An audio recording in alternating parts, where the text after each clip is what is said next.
In this video, we are looking at the latest dongle from Fiio 5, whatever you would like to call it, KA5. It is their flagship USB dongle. They do have a few USB dongles that can uh, be found at around $100 mark. The KA3, there is the new Q11 too, but this is the latest and most expensive USB dongle as of now. Dongle, I'm saying dongle, not a USB DAC amp. They have the more expensive Q series, that is more expensive than the KA series. This is a USB dongle. It uses CS43198, dual CS43198 chips, Jade Audio, co-developed with Jade Audio headphone amplifier DAC amp. Now the KA3 was good. The KA3 was good. There was no issues with the KA3, except that it was a bit more aggressive with the treble and instruments. It was slightly more prominent when it comes to the finishing energy and stuff. It was still good. I didn't find it bad either. And this one, the Link2bal, is very similar to that. KA3 was slightly less finished. This one has a bit more finishing, but we will talk about this later. This video is about the KA5. As you guys can see, this is smaller, much smaller than the Link2bal, and I have the Shanling UA5 with me, and much smaller than the UA5 too. You guys can see, much smaller. Let me show you the display and function a bit. We'll go into the Fiio Control app too.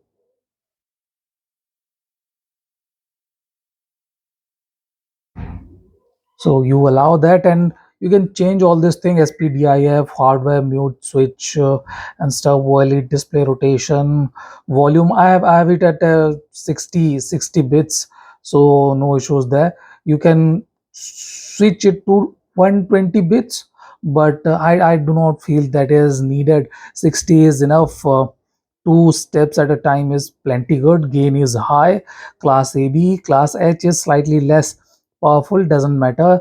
Hit button mode doesn't need. The elite timer, 30-second, 20-second, you guys can set it up to 60 seconds. And elite brightness, I have it at 10. We can reduce it to 5 or something like that. There is one thing that I felt that could have been better.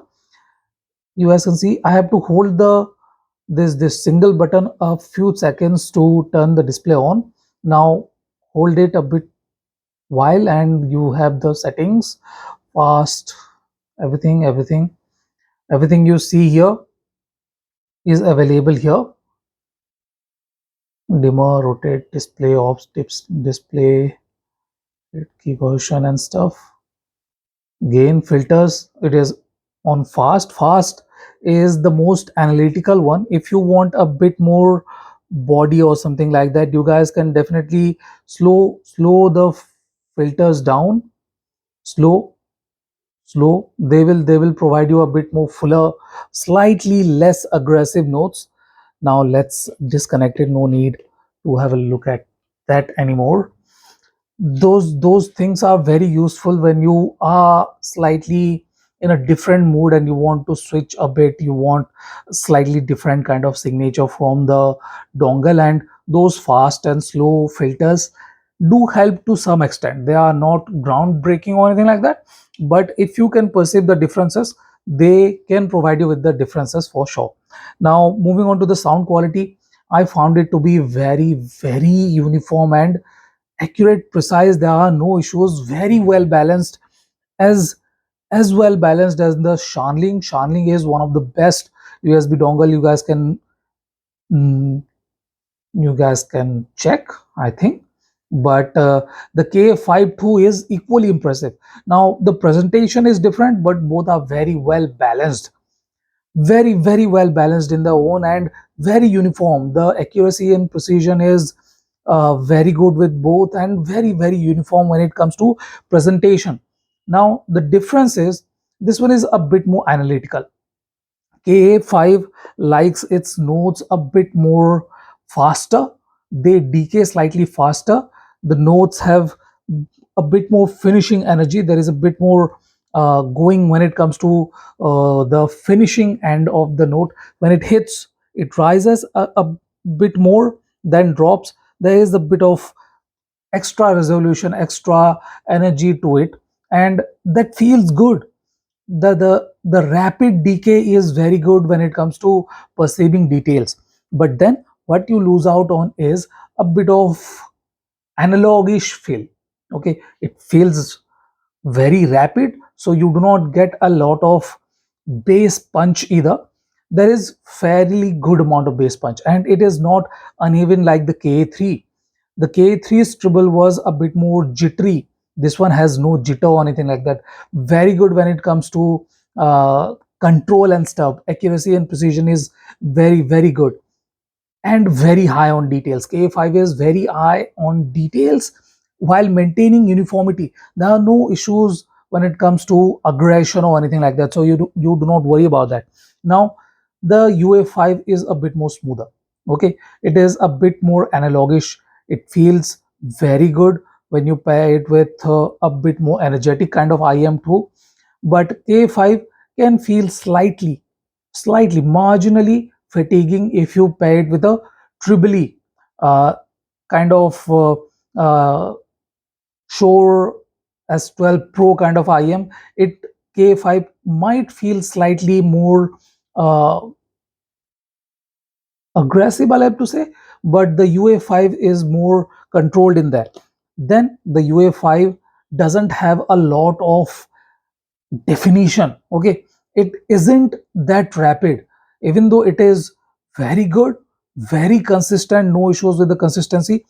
This one doesn't have the extra bit of technicality to it, the cleanliness, the extra bit of space you get with the instrument is better with the K5. K5 has extra bit of room. It is faster and sounds cleaner. This one is good. No issues. No issues with that. But that extra bit of technical feeling is there with the Fiio, while the UA5 is more smooth, slightly smoother, not more, slightly smoother, and very pleasing. The notes are very pleasing. No doubts about that. Now, when we compare it with the Link2bal is a very capable USB dongle. We all know that. But the issue with the Link2bal is that it is a bit too warm when it comes to the low end. It doesn't really have that extra bit of control or anything like that. And then the vocal region, mid on mid vocal and treble region are a bit too sharp. Okay, just like the Ka3, it is a bit sharper than it should be, sharper than the K5 for sure.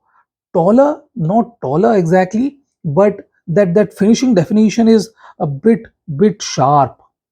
It's not triangular. It should be triangular, but it is kind of sharpish, like a pagoda, you can say. And that kind of feels a bit fatiguing when you pair it with a uh, triple neutral kind of IM. Even a triple neutral kind of IM can feel a bit aggressive with the Link2bal, which is not the case with the K5. Now, I found the K5 to be very good. Few, I think, has hit gold when it comes to the tuning of this dongle. If they can replicate with the digital audio players, it will be excellent. This is a very capable dongle, small, equally powerful. All these three are equally powerful, some 15 mw of differences there.